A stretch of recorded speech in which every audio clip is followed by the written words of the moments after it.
Sanibona bafethu, uvane lo. So namhlanje ngizokhuluma ngani? Ngizokhuluma ngale club le yase-Western Cape. Iclub le yase-Western Cape abaningi bayazi-ke bafethu, iSteelies, i-team edlalayo la kwi-Betway Premiership. Currently iSteelies befethu sikwi-position engekho mnandi.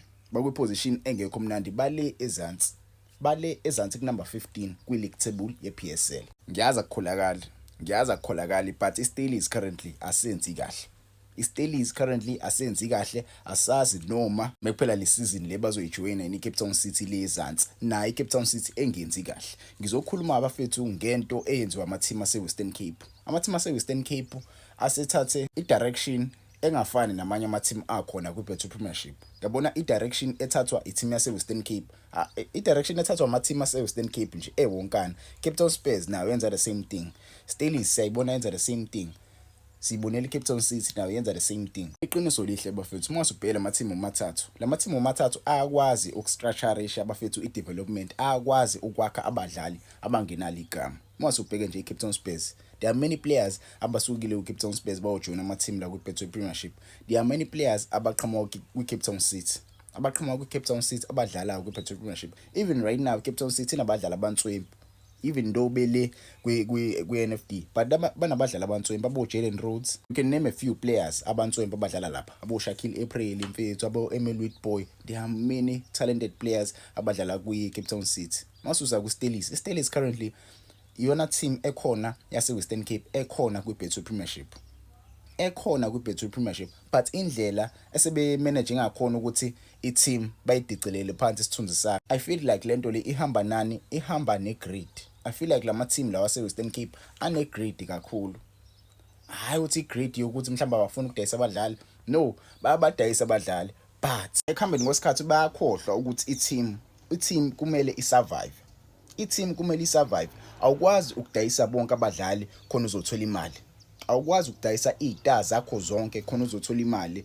In return, leyo nto leyo ngeyizikhambele kahle in the long run. In the long run, ngeyizikhambele kahle. Siyibonile iCape Town City isafarishe on the same thing. Okuwese ngeCape Town City, okuwese kakhulu kunawo konke last season. Izinto beyingahambi kahle izinto benzani bona badayisa i-defender labo. One of their best defenders okubani okuCupido lo dlalela iMamelodi Sundowns currently. Badayisa uCupido.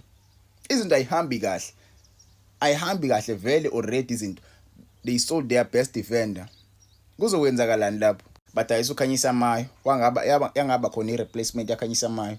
Badayisa uCupido, yangaba khona i-replacement yaCupido. Wonke lama team lawo, the reason why they go down, they sell their best players but they forget to buy ama-replacement right, ama-replacement sharp, quality. Iyona eshaya iStellenbosch right now. Yona into eshaya iSteelies right now, they are failing to buy quality players who will replace the quality they have sold.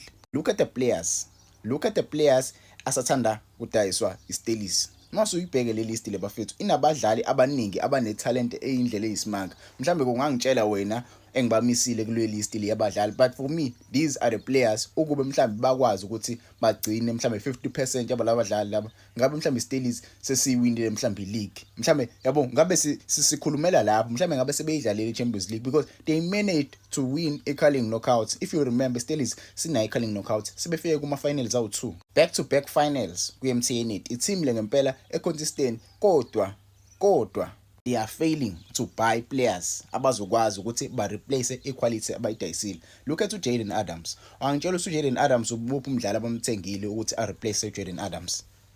Ubani? Akekho.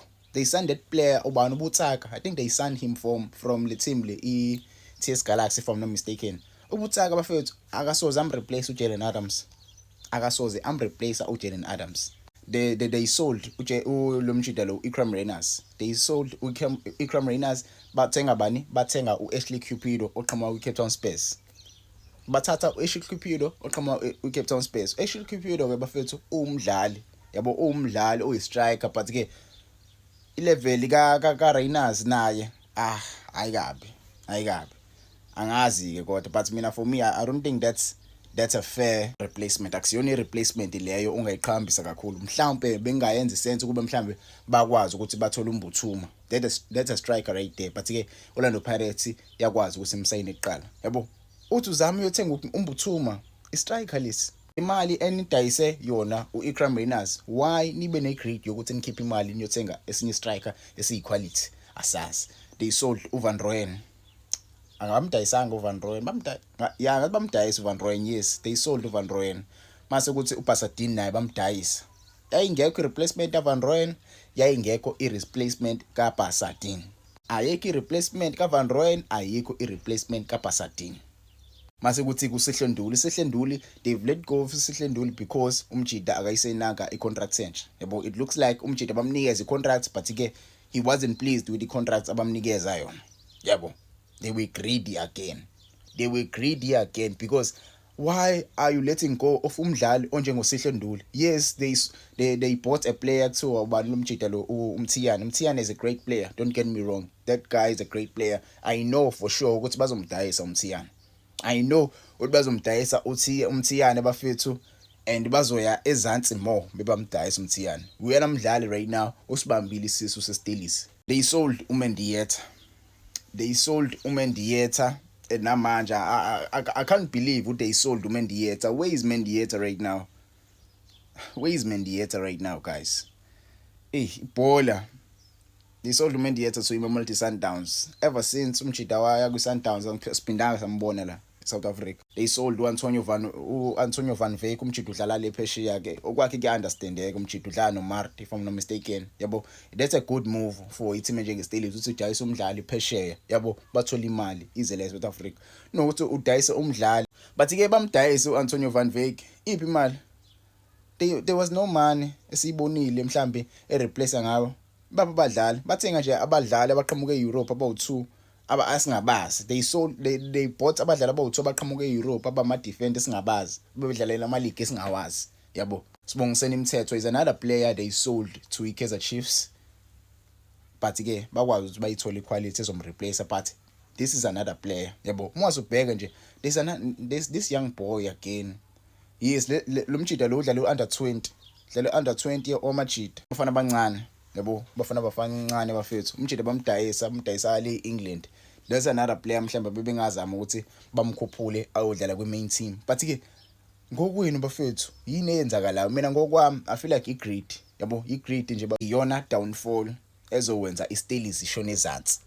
Mele bakwazi ukuthi mebedayisa umdlali bakwazi ukuthi sebe nayo iquality.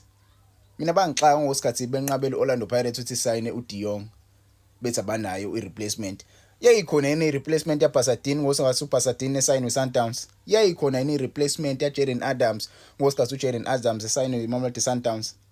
They were just saying it nje, just for the sake of saying it. Orlando Pirates mimsign uDe Jong ngoJanuary. Ngeke balande replacement, ayikho i-replacement ezofika ezoreplace uDe Jong. Ama-team ase-Western Cape kumele ayeke ukuthatha lento yebhola iyithathe as ibhizinisi. Phela ibhizinisi mulenza kumele likwenzele i-profit, and i-profit kumele ukwazi ukuthi uyibuyisele ebhizinisini lakho futhi khona uzolenza ibhizinisi lakho udlondlobale khona lizo-achieve more. I-profit angumele uvele uyidle, no. Thola i-profit encane, enye i-profit uyibuyisele ebhizinisini. Uthola umdlalo ozokwazi ukuthi akhuphule izinga le-team. Because when uyadayisa mase uyabo uyamancane. iSteelers nabadlali abantswempu abayintwana abaqhamuka kwi-DDC. Kumele bapromote abafana labo badlale. But ke angazi ngangitshela nina, how do you feel about this situation yeSteelers?